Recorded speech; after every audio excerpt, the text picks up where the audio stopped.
চিকিৎসক দেরিতে আসায় চিকিৎসকের গাড়ি ঘিরে ব্যাপক ক্ষোভ উগরে দিলেন রোগীর আত্মীয়রা। ঘটনাটি ঘটেছে সোমবার দুপুরে বাঁকুড়ার ওন্দা সুপার স্পেশালিটি হাসপাতালের সামনে। ওন্দা সুপার স্পেশালিটি হাসপাতালের সামনে সকাল থেকেই ইউএসজির লম্বা লাইনে দাঁড়িয়ে পড়েছিলেন রোগীর আত্মীয়রা।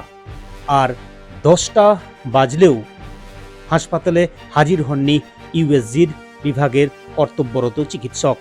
10টা পেরিয়ে গিয়ে দুপুর 1:30 নাগাদ যখন হাসপাতালের এমার্জেন্সির সামনে ইউএসজি বিভাগের চিকিৎসকের গাড়ি এসে দাঁড়ায়, ঠিক তখনই ক্ষোভ আঁচড়ে পড়ে গাড়ি ঘিরে বিক্ষোভ দেখাতে শুরু করে রোগীর আত্মীয়রা। খবর পেয়ে ঘটনাস্থলে হাজির হয় ওন্দা থানার পুলিশ এসে চিকিৎসককে গাড়ি থেকে উদ্ধার করে ইউএসজির যে রুম রয়েছে, যে বিভাগ রয়েছে সেখানে পৌঁছে দেয়। তারপরে শুরু হয় পরিষেবা।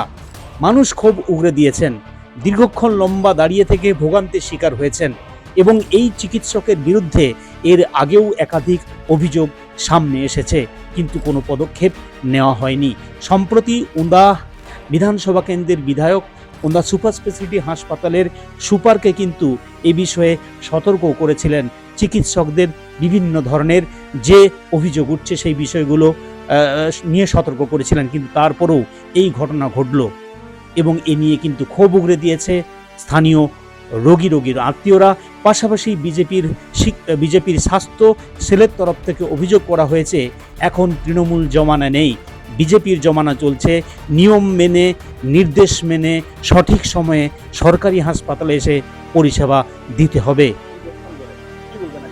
দেখুন, আমি একটা যেটা বলছি সেটা হচ্ছে, এটা হচ্ছে তৃণমূল জমানা নেই, ঠিক আছে? চুরি চিটিংবাজি করে আর পশ্চিমবাংলা চলবে না। ভারতীয় জনতা পার্টির সরকার হয়েছে, সুস্থভাবে সঠিকভাবে সরকার চলছে। সেই একই এই ওন্দা সুপার স্পেশালিটি হসপিটালেও কিন্তু চালাতে হবে। আজকে দিনের পর দিন একজন ইউএসজি ম্যাডাম, যিনি এখানে ইউএসজি করেন, সেই ইউএসজি ম্যাডাম প্রতিনিয়ত লেট করে আসেন। এই বিরুদ্ধে জনরোষ তৈরি হয়ে গেছিল, সেই জনরোষ আজকে আছড়ে পড়লো এখানে।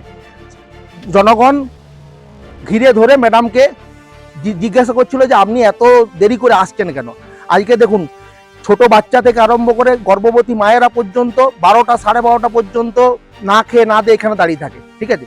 আর ম্যাডাম তার নিজের সময় মতো আসবে, দিয়ে এরকমভাবে মানে একটা গোলমাল করে রেখেছে, ঠিক আছে?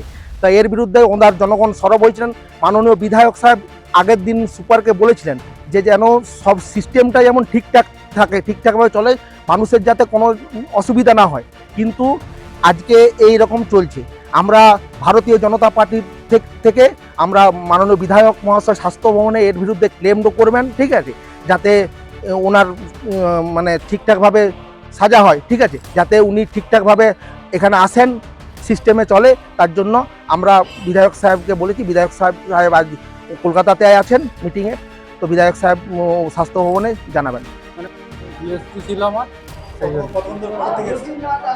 আমি 9টায় এসেছি। ম্যাডাম এসছে 1টার পরে। উনি কি প্রায়শই এরকম লেটে আসেন? আমি জানি না স্যার, তবে শুনছি নাকি ওইভাবেই আছে। আজকে আপনি লাইনে দাঁড়িয়ে আছেন? হ্যাঁ, লাইনে দাঁড়িয়ে শুরু হয়েছে। হ্যাঁ, কতক্ষণ না খেয়ে আসেন আপনি? আমি মোটামুটি কাল রাত্রি 9টার সময় খেয়েছি, এখন পর্যন্ত জল খেয়ে আসছি সকাল থেকে। কত ভিড় হয়ে যায়? ভিড় তো রয়েছে এখনও মোটামুটি 40 জনের নাম লেখানো হয়েছিল। হ্যাঁ, এই শুরু হয়েছে। শুরু হয়েছে। হ্যাঁ, আমার আশিস মণ্ডল।